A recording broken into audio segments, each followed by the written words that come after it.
नमस्कार. मी ऊस मार्गदर्शक धन्यकुमार लांडे.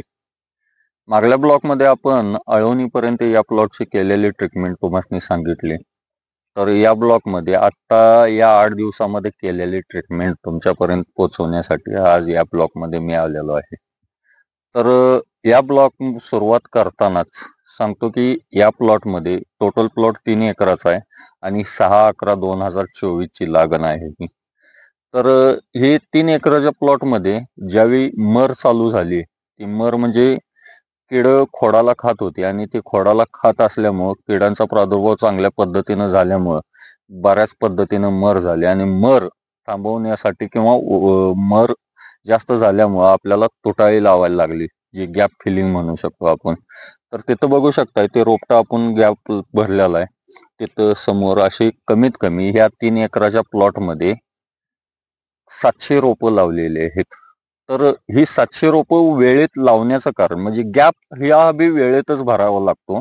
कारण 12 ते 13 दिवस रोप लागवड केल्यानंतर आपल्याला गॅप दिसायला चालू होतात, मर दिसायला चालू होते. मर दिसल्यानंतर 12 ते 13 दिवसात आपण जर ते गॅप भरले तर दोघांचे सेम एज राहतं आणि सेम एज राहिल्यामुळं फुटवे चांगल्या पद्धतीनं म्हणजे दोन्हीला बी फुटवे वेळेत यायला चालू होतात आणि वेळेत फुटवे आल्यामुळं प्लॉट मध्ये गॅप जास्त दिसत नाही किंवा वर चढ खाली उतार दिसत नाही आणि प्लॉट वेळेवर भरणीला येतो. तशाच पद्धतीनं तो गॅप घातल्यानंतर त्याला दुसऱ्या दिवशी लगेच ड्रेंचिंग घेतली. ड्रेंचिंग घेण्याचं कारण म्हणजे त्याची रोपं लवकर सेट व्हायला पाहिजेत आणि हा या ओलीवर ती रोपं सेट होत नाहीत लवकर आणि सेट होण्यासाठी त्याला ड्रेंचिंग लगे घेतली. फक्त रोपांच्या पुरतं, गॅप लावलेल्या रोपांच्या पुरतं 10 पंप ड्रिंचिंग झाले आणि त्या 10 पंपाच्या ड्रिंचिंग मध्ये तो गॅप घेतलेला आहे.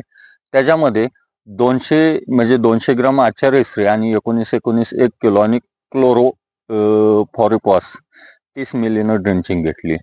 हे ड्रिंचिंग झाल्यानंतर आपण मागल्या ब्लॉक मध्ये तुम्हाला सांगितलं की सिंजेंटाचं जे आपलं कॅलरीज एक्स्ट्रा होतं ते तणाचा प्रादुर्भाव जास्त होता म्हणून तणनाशक मारलं.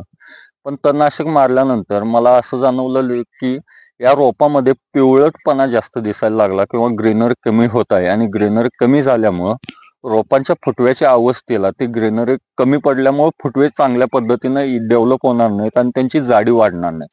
यासाठी काल काल यामध्ये फवारणी घेतली. ती फवारणी डी कॅप्सूल, आचार्य 30, 19 आणि कोरॅजिन घेण्याचं कारण म्हणजे सूर्यमर थोड्याफार पद्धतीनं दिसत होता आणि ते सूर्यमर थांबवण्यासाठी कोरॅजिन चा त्याच्यात ऍडिशनल वापर केला. तर या पद्धतीनं घेतल्यामुळं आता फरक दिसायला लागलाय. म्हणजे आज ती फवारणी घेऊन आजचा दुसरा दिवस आहे, पण दुसऱ्या दिवसामध्ये बऱ्यापैकी चांगला फरक दिसायला लागलाय.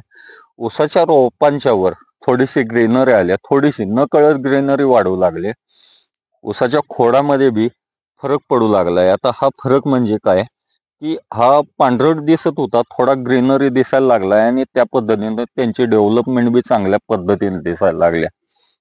या पद्धतीचे असे रोपांमध्ये रोजच्या रोज जर तुम्ही जर रोजच्या रोज फिरत असेल आणि रोजच्या रोज तुम्हाला रोपांच्या मध्ये किंवा ऊसामध्ये रोजच्या रोज तुमच्या त्या पिकाला बघून तुम्हाला त्याच्यावर काय कमी पडतंय आणि काय द्यायला लागतं याचा तुम्ही अभ्यास करू शकता आणि तुम्हाला प्रत्यक्षात जाणवू शकतं, ते जाणवतं.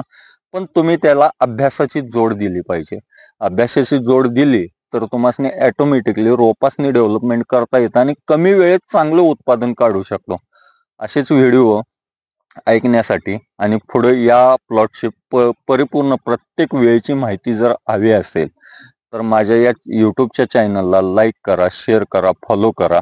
इंस्टाग्रामला बी चॅनल आहे, फेसबुकला बी चॅनल आहे. लाईक करा, शेअर करा, फॉलो करा आणि त्या पद्धतीनं तुम्ही पुढचे व्हिडिओ ह्या माध्यमातून बघू शकता. नमस्कार.